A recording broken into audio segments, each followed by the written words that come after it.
Hello, I'm Ben Keegan, a student at Leeds Beckett University. Today I will be analysing the factors in the marketing environment and how they can affect JD Sports. First of all, I will be looking at the history of JD Sports. JD Sports was founded in Bury, 1981 by John David. It is now established as the leading UK specialist multiple retailer of branded and unbranded sports and casual wear. After taking full advantage from the growth of international brands, JD is now recognised for selling brands such as Nike, Adidas, Puma and even Calvin Klein. I will now examine the marketing used by JD Sports. Marketing is a management process of anticipating, identifying and satisfying customer needs. A huge success of JD Sports is down to their strategy of being product orientated.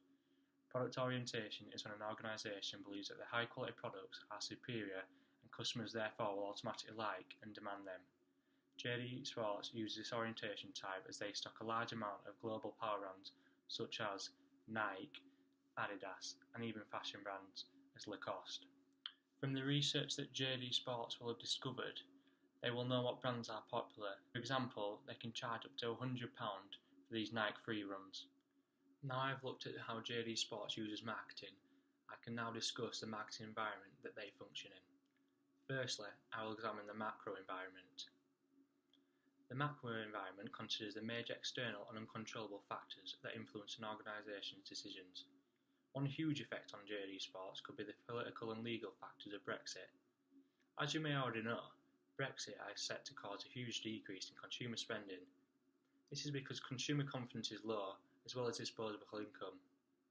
This could have a large impact on JD Sports negatively, as a large number of their products are reasonably high priced, therefore consumers may not be able to afford and may focus their consumer spending on necessities. Another macro factor is economics.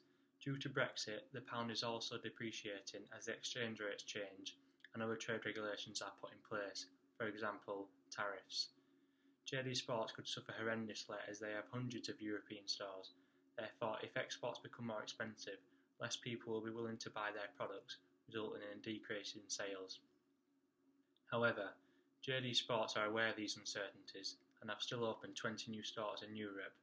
You probably think that was a stupid idea, but no, surprisingly, these new stores have led to a helping an increase in profits by 45%.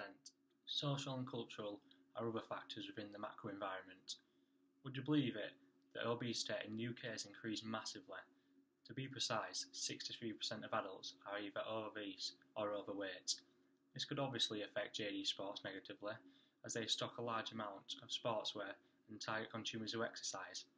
Therefore, if less consumers are exercising and playing sports, the demand for sportswear could decrease massively, resulting in a huge knock-on effect towards their revenue. The social and cultural factor can actually also benefit JD Sports. This was seen as they noticed a change in demand for clothing, so therefore targeted the athleisure trend by introducing fashionable and comfy clothing, such as joggers and yoga pants for girls. I will now discuss the factors of the microenvironment and how it is relationships with JD Sports. These are factors within an organisation's immediate area of operations that affect performance and the business's decision-making freedom. Competition is one of the main factors of the microenvironment. Competition can be key for consumer decision-making, as if they know there are many alternatives that offer the same price and product quality, then it's extremely hard for business to keep their customers loyal. JD Sports has many well-known competitors such as ASOS, Foot Locker and Sports Direct. Sports Direct make it hard for JD Sports as they are known for their large sales, for example 8% off in January 2016. Sports Direct was also one of the first to diversify by opening up gyms. JD Sports have a 1,800 million revenue in comparison to Sports Direct's 2,400 million revenue for 2016. The general public can also have an effect on JD Sports. This is illustrated when accusations were made about JD Sports treating their employees in the workplace worse than a prison.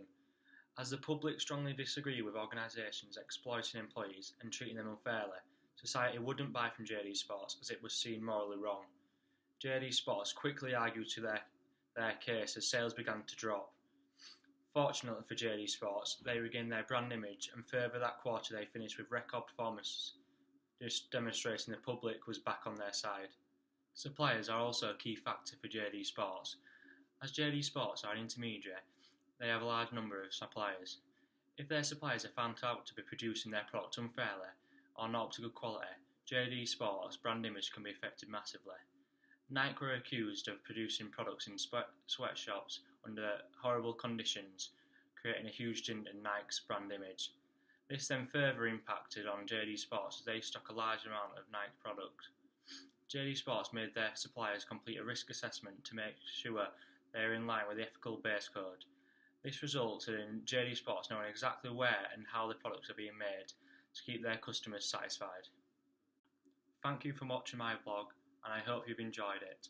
These are the references that I've used throughout.